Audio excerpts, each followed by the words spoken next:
Jai Narayana students. We are doing a lecture series on fundamental rights given in Indian Constitution, and this is the fourth part of this lecture series where we are going to study about right to freedom of religion. Now, this right to freedom of religion has been covered from Article 25 to 28 of the Indian Constitution. So let's start with Article 25 and see what it says. According to Article 25, all persons have the right to freedom of conscience and freedom to profess, practice, and propagate religion. You must remember these three important terms: profess, practice, and propagate. तो article 25 कहता है कि सारे लोगों को अपने जो conscience है उसको फॉलो करने का राइट है।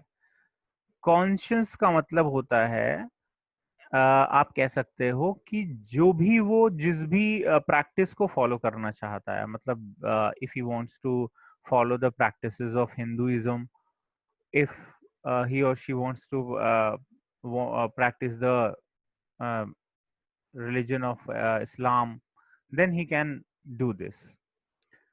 Now, conscience में ये भी आता है that if someone is atheist, like atheist means होता है someone who does not follow any religion or does not believe in God, तो atheist अगर वो है तो वो बिना किसी धर्म को फॉलो किए भी रह सकता है, उसकी भी आज़ादी है।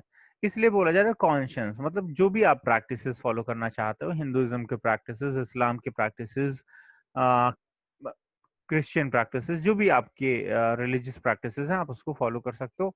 उसके अलावा अगर आप नहीं कुछ भी फॉलो करना चाहते, if you are an atheist, then आप कोई भी प्रैक्टिस ना फॉलो करो, इट इज ऑल ओके।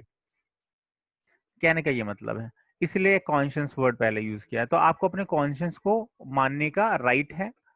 उसके अलावा अगर आप किसी धर्म को मानते हैं, if you are not an atheist, तो आप अपने धर्म की प्रैक्टिसेस को प्रोफेस कर सकते हो, प्रैक्टिस कर सकते हो और प्रोपेगेट कर सकते हो। प्रोफेस करना मतलब पूजा पाठ करना, जैसे आप करते हो, है ना? तो आप पूजा पाठ करिए, वर्शिप करिए। उसके बाद प्रैक्टिस करना, उसकी जो रिलीजियस प्रैक्टिसेस दी हुई हैं कि आपको इस दिन व्रत रखना है, इस दिन उपवास रखना है, दिया हुआ है कि भाई इस दिन हमें नमाज पढ़नी है, इतनी बार नमाज पढ़नी है, वो सारी प्रैक्टिसेस कर सकते हो। प्रोपेगेट कर सकते हो मीन्स उसका प्रचार भी कर सकते हो। You can spread word about your religion, उसके अच्छी बातों को आप लोगों को सिखा सकते हो, बता सकते हो, which is generally done by the religious preachers of religion. जो धार्मिक गुरु होते हैं वो लोग ऐसी चीजें करते हैं अपने धर्म के लिए। So this all is allowed under article 25, but there are certain restrictions also, जैसा कि लिखा हुआ है, as long as their acts do not threaten public order, morality and health. अगर आप प्रैक्टिस, प्रोफेस या प्रोपगेट कर रहे हैं और उससे किसी भी तरह के पब्लिक ऑर्डर, मोरालिटी या हेल्थ को कोई नुकसान नहीं पहुंच रहा है, तो आप ऐसा कर सकते हैं। लेकिन अगर आपकी प्रैक्टिस करने, प्रोपगेट करने या प्रोफेस करने से पब्लिक ऑर्डर, मोरालिटी या हेल्थ को कोई नुकसान पहुंचता है, तो ये practices will not be allowed. तो ये हमारा आर्टिकल 25 कहता है। अब पब्लिक ऑर्डर या मोरालिटी का मतलब ऐसा भी हो सकता है, आप समझ सकते हैं कि आप अपने रिलीजियस को अच्छा बताइए, उसके लिए कोई दिक्कत नहीं, इसलिए कहा जा रहा है कि प्रोपगेट करिए मीन्स अच्छा बताइए, उसकी अच्छाइयों को लोगों तक पहुंचाइए। But you can not demean some others religion, आप किसी दूसरे रिलीजन को उसकी बुराई नहीं कर सकते हैं और उस रिलीजन को फॉलो करने वाले लोगों को हर्ट नहीं कर सकते, उनके रिलीजियस सेंटिमेंट्स को हर्ट करने का राइट आपको नहीं। अगर आप ऐसा करते हैं तो ये रिस्ट्रिक्टेड है, दिस इज नॉट अलाउड। इसलिए बोला गया है कि इसमें कुछ रिस्ट्रिक्शंस हैं, उससे किसी भी तरह से पब्लिक ऑर्डर, हेल्थ या मोरालिटी को खतरा नहीं होना चाहिए। इसके अलावा you can add one more thing here, article जो आपका पार्ट 3 में जो भी आर्टिकल 14 से और 32 के बीच में जो भी राइट्स दिए हैं उनको भी नुकसान नहीं पहुंचना चाहिए, मतलब फंडामेंटल राइट्स को भी वायोलेट ना किया जाता हो इन प्रैक्टिसेस के थ्रू, तो आप वो प्रैक्टिस कर सकते हैं। नेक्स्ट पॉइंट सेज स्टेट में रेगुलेट और रिस्ट्रिक्ट इकोनॉमिकल, फाइनेंशियल, पॉलिटिकल और अदर सेक्युलर एक्टिविटीज। ठीक है, ये एक्टिविटीज जो है स्टेट रेगुलेट कर सकता है, मतलब कोई रेगुलेटिंग अथॉरिटी बना सकता है स्टेट इनको रेगुलेट करने के लिए, जो कि किसी रिलीजियस प्रैक्टिस से रिलेटेड है। रिलीजियस प्रैक्टिस से रिलेटेड मतलब कि अगर मान लीजिए किसी मंदिर में, किसी ट्रस्ट में कुछ लोग दान वगैरह करते हैं, तो उसका हिसाब किताब जो है वो मांगा जा सकता है। सरकार उसके लिए एक एजेंसी बना सकती है जो कि उसका हिसाब मांगे कि भाई कितना ज़्यादा आपके यहाँ डोनेट किया जा रहा है, उसका आप कैसे खर्च कर रहे हो, ये चीज़ है। उस पर टैक्सेशन नहीं लगाया जा सकता, वो हम लोग आर्टिकल 27 में पढ़ेंगे, but it can be regulated. उसको रेगुलेट किया जा सकता है, उसको चेक किया जा सकता है, उसके बारे में इंफॉर्मेशन ली जा सकती है। तो इकोनॉमिकल, फाइनेंशियल, पॉलिटिकल और कई कई जगहों पर तो स्टेट जो है वो फीस लगा सकता है, जैसे कि बहुत से मंदिरों में एंट्री फीस वगैरह स्टेट लगाता है। तो this is all allowed under article 25। Next अगर हम देखें आर्टिकल 26 के बारे में, तो उसमें देखेंगे it gives the freedom to manage religious affairs. It means that you can manage any religious affair. Religious affair मतलब आप अपना कोई ट्रस्ट बना सकते हैं, कोई ग्रुप बना सकते हैं जो कि रिलीजियस अफेयर्स को मैनेज करता हो। जैसे ट्रस्ट वगैरह इसके अंदर आते हैं, उनका फॉर्मेशन आर्टिकल 26 के अंदर कॉन्स्टिट्यूशनल है। इसमें आप कोई भी इंस्टीट्यूशंस या चैरिटेबल पर्पस के लिए, रिलीजियस पर्पस के लिए बना सकते हो। अपने रिलीजियस अफेयर्स को आप मैनेज कर सकते हैं, और कोई भी मूवेबल या इमूवेबल प्रॉपर्टीज जो है वो आप उस ट्रस्ट के नाम, उस रिलीजियस ग्रुप के नाम से ऑब्टेन कर सकते हैं, अक्वायर कर सकते हैं। और इसके अलावा अकॉर्डिंग टू लॉ आप उसको एडमिनिस्टर कर सकते हैं, उसका एडमिनिस्ट्रेशन कर सकते हैं। जैसे आपने कोई ट्रस्ट बनाया, उससे कोई आश्रम बनाया, कोई मंदिर बनाया, और उसके अंदर आपने उस मंदिर के नाम, मंदिर बनाने के लिए ऑब्वियसली आप जमीन खरीदोगे। आप कुछ हो सकता है कि व्हीकल्स वगैरह रखें उसके लिए, जिसमें आप जन सेवा के लिए कुछ चीज़ें कर रहे हैं उस ट्रस्ट की तरफ से, तो ये सारी चीज़ें अलाउड हैं। और हालांकि ये सारी चीज़ें लीगल होनी चाहिए अकॉर्डिंग टू लॉ, का मतलब कि देखो लिखा administer such property in accordance with law. Legal तरीके से उस प्रॉपर्टी का यूज कर सकते हैं। ऐसा नहीं कि आपने गाड़ी खरीदी और उसमें आप ड्रग सप्लाई करते हो। खरीदी तो ट्रस्ट के नाम से है, मंदिर के नाम से है, लेकिन उसमें आप गलत चीजें, नकली दवाओं की सप्लाई करते हो, ड्रग सप्लाई करते हो, कोई भी इमोरल, अनकॉन्स्टिट्यूशनल, इलीगल काम के लिए आप उसका यूज करते हो, तो ये नहीं। अकॉर्डेंस विद लॉ टर्म लिखा हुआ है, you can use it accordance with law. तो ये हमारा आर्टिकल 16 कहता है। मतलब कि आर्टिकल 1 में हमने क्या पढ़ा, हमने पढ़ा कि इंडिविजुअली आप, यानी एक इंडिविजुअल होने के नाते आपको क्या क्या राइट्स मिले हुए हैं रिगार्डिंग योर रिलीजन। आप अपने रिलीजन को प्रोफेस, प्रैक्टिस और प्रोपेगेट कर सकते हो। There are certain restrictions. Article 26 कहता है कि as a community, as a group, as a trust, you can make और मैनेज योर रिलीजियस अफेयर्स। तो यहाँ पर कम्युनिटी या एक ग्रुप के द्वारा किसी रिलीजियस अफेयर्स को मैनेज करने की बात की जा रही है। और 15 में एक इंडिविजुअल के तौर पर आपको क्या राइट्स मिले हुए हैं उसकी बात की जा रही है। आर्टिकल 27 जैसे कि हम लोग डिस्कस कर रहे थे, इसमें दिया हुआ है that the freedom as to payment of taxes. आपको कोई भी, अगर आप एक रिलीजियस इंस्टीट्यूशन है तो आपको कोई भी टैक्सेस नहीं उसमें पे करने हैं। रिलीजियस इंस्टीट्यूशंस पर टैक्सेस इम्पोज नहीं कर सकती है सरकार। लेकिन ये वही जो होने चाहिए आपके, इनकम्स वही होने चाहिए, इनकम्स तो नहीं बोलेंगे, ये जो डोनेशन वगैरह आपको मिलते हैं वो यही, वो खर्चे होने चाहिए जो कि आपके मेंटेनेंस में यूज हो रहा है। मतलब ये जो डोनेशन से पैसा आ रहा हो, अगर वो आप उस टेम्पल, उस ट्रस्ट के अपकीप के लिए यूज करते हैं, मतलब उसके मेंटेनेंस में यूज करते हैं, तो उस ऐसे पैसे पर कोई भी चार्जेस आपके नहीं लगाए जाएंगे। कहने का मतलब ये है कि अगर आपने एक टेम्पल बनाया ट्रस्ट के अंदर और उस टेम्पल में डोनेशंस आते हैं, पैसे आते हैं, चढ़ावे आते हैं, उससे आप क्या करते हैं, अपने जाहिर सी बात है टेम्पल के अपकीप के लिए यूज करते हो। मेंटेनेंस के लिए, रोज की साफ सफाई है, लाइटिंग है, और बाकी चीजें जो हैं उसमें आपके खर्चे होते हैं।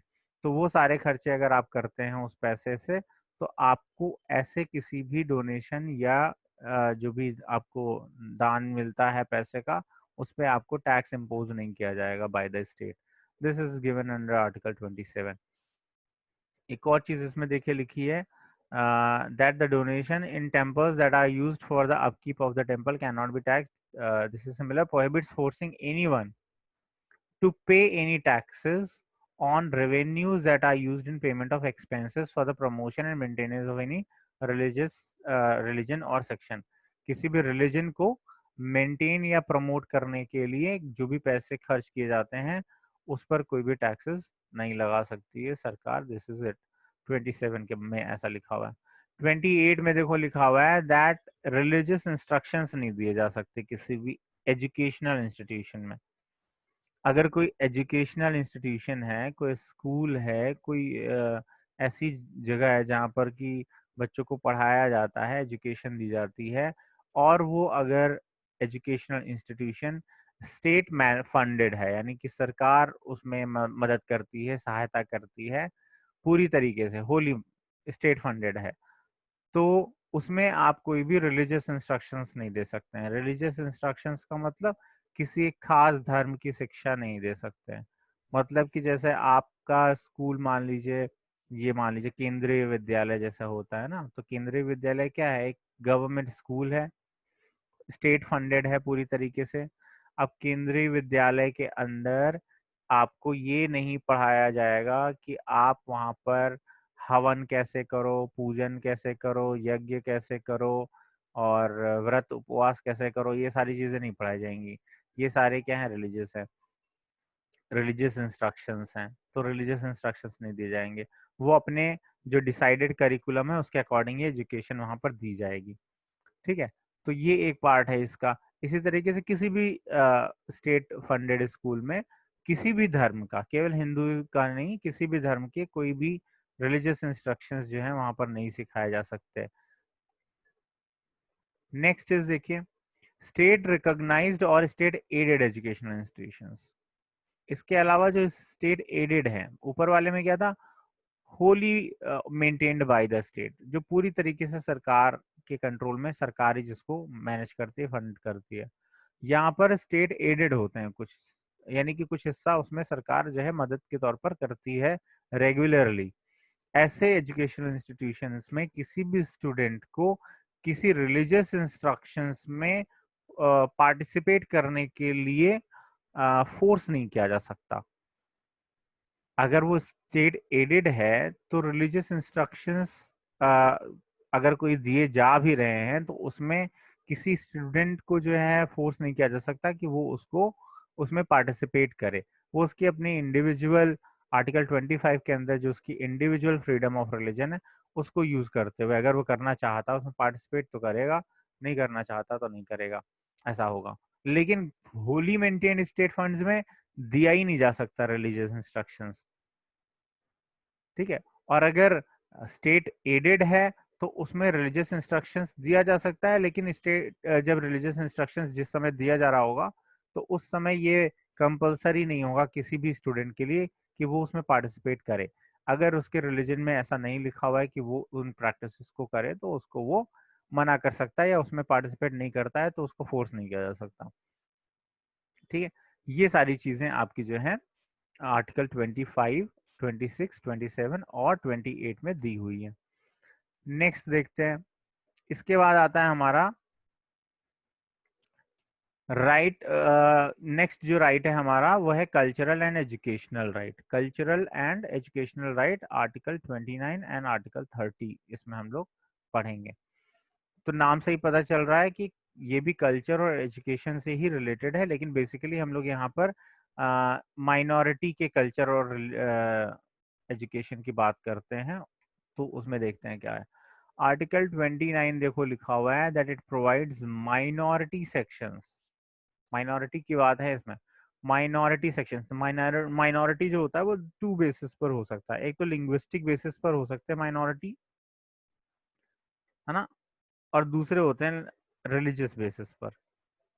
तो अगर किसी जगह पर, किसी कंट्री में, किसी पार्ट ऑफ कंट्री में एक रिलीजन के लोग कम रह रहे हैं तो वो माइनॉरिटी कहलाएगी. या तो एक किसी लैंग्वेज को बोलने वाले लोग अगर कम रह रहे हैं तो वो भी माइनॉरिटी कहलाएगी. यानी कि लैंग्वेज और रिलीजन दोनों आधार पर माइनॉरिटीज तय की जाती हैं.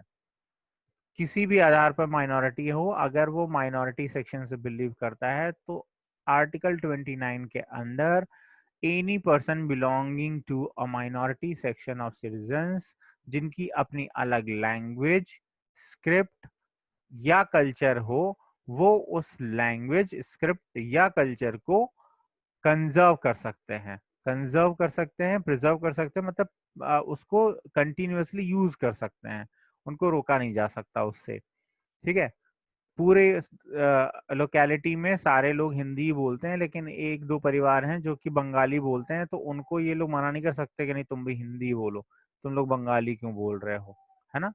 तो इस तरह से इनको क्या है, अपनी लैंग्वेज, अपनी स्क्रिप्ट और अपने कल्चर को प्रिजर्व करने का राइट है। वो अपने लैंग्वेज, स्क्रिप्ट और कल्चर को कंटिन्यूटी में यूज कर सकते हैं, उनको मना नहीं किया जाएगा।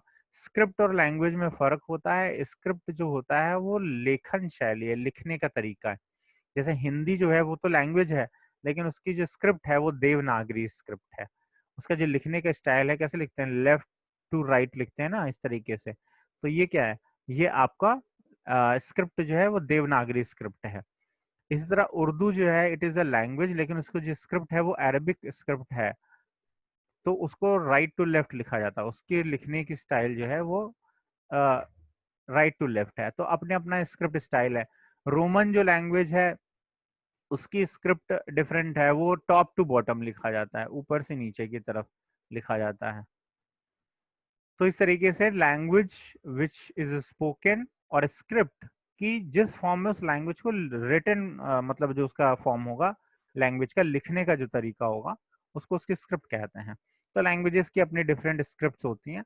उस स्क्रिप्ट को और अपनी लैंग्वेज को और अपने जो भी कल्चरल वैल्यूज हैं या प्रैक्टिसेस हैं उनको प्रिजर्व करने का right is given to every person belonging to minority section. किसी भी माइनॉरिटी सेक्शन को इसकी आजादी है कि वो उसको यूज कर सकता है, उसको कंटिन्यू कर सकता है।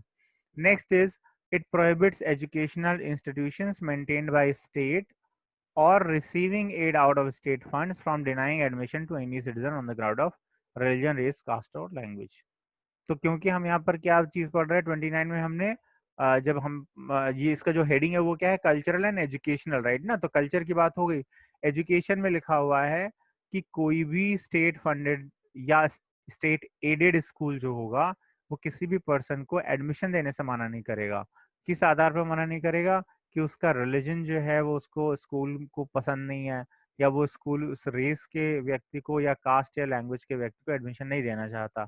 तो उस वो चाहता है कि नहीं चाहता है इससे मतलब नहीं है, क्योंकि आर्टिकल 29 में सबको राइट है एडमिशन लेने का, तो उसको ये राइट देना पड़ेगा। वो रिलीजन के आधार पर, रेस के आधार पर, कास्ट के आधार पर, लैंग्वेज के आधार पर मना नहीं कर सकता। जैसे आप सुनते हो अलीगढ़ मुस्लिम यूनिवर्सिटी, तो आपको ये लगता होगा उसमें से सिर्फ मुस्लिम ही पढ़ सकते हैं, तो ऐसा नहीं है। वहां पर हिंदूज भी पढ़ सकते हैं, क्रिश्चियंस भी पढ़ सकते हैं, वहां पर किसी भी रिलीजन, कास्ट या लैंग्वेज का व्यक्ति पढ़ सकता है, because it is the right under article 29।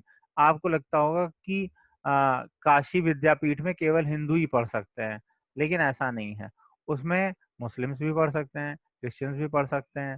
ठीक है, तो कोई संस्कृत विद्यालय है, कोई उर्दू का स्कूल है, ऐसा कोई जरूरी नहीं है कि वहां पर किसी एक रिलीजन का व्यक्ति ही एजुकेशन हासिल करे। It is right under article 29 that anyone cannot be denied admission on the basis of religion, race, caste or language. The next thing, article 30 says that all minorities, whether they are based on religion or language, चाहे वो language के आधार पर minority हो चाहे religion के आधार पर minority हो, सारे माइनॉरिटीज को the the article gives right to establish and administer educational institutions।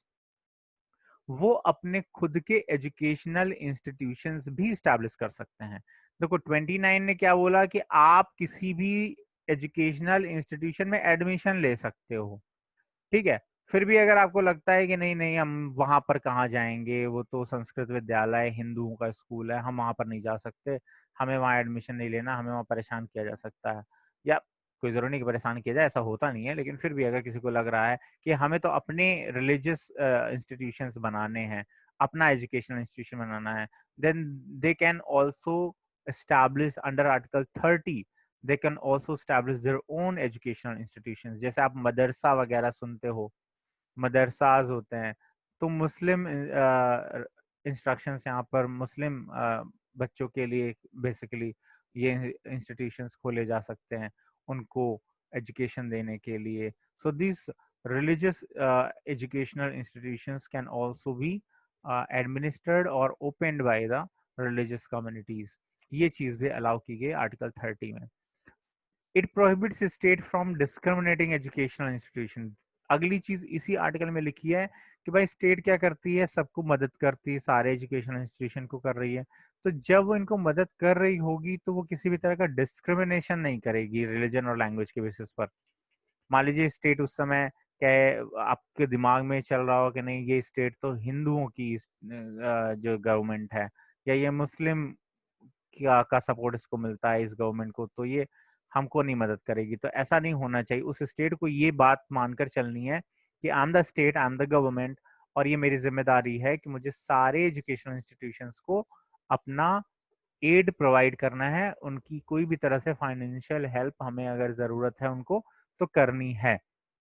और यहाँ पर स्टेट की जिम्मेदारी है, सरकार की जिम्मेदारी है कि वो किसी भी तरीके से रिलीजन या लैंग्वेज के आधार पर कोई डिस्क्रिमिनेशन ना करे. ऐसी मदद करते समय, ऐसी फाइनेंशियल एड प्रोवाइड करते समय वो इन बातों को बिल्कुल भी कंसिडर नहीं करेगी कि रिलीजन क्या है, लैंग्वेज क्या है, या ये कहें कि किसी एक खास लैंग्वेज या रिलीजन के स्कूल्स या एजुकेशनल इंस्टीट्यूशंस को वो सहायता करे, बाकी को ना करे. ऐसा सरकार को नहीं करना चाहिए. तो ये हमारा आज का लेक्चर था जिसमें हम लोगों ने शॉर्ट में इस बात को समझने की कोशिश करी है that what article 25 to 28 and article 29 and 30 talk about. If you have any doubts, you can ask me during the live classes, and see you during the live sessions. Thank you, students, and Jai Narayan.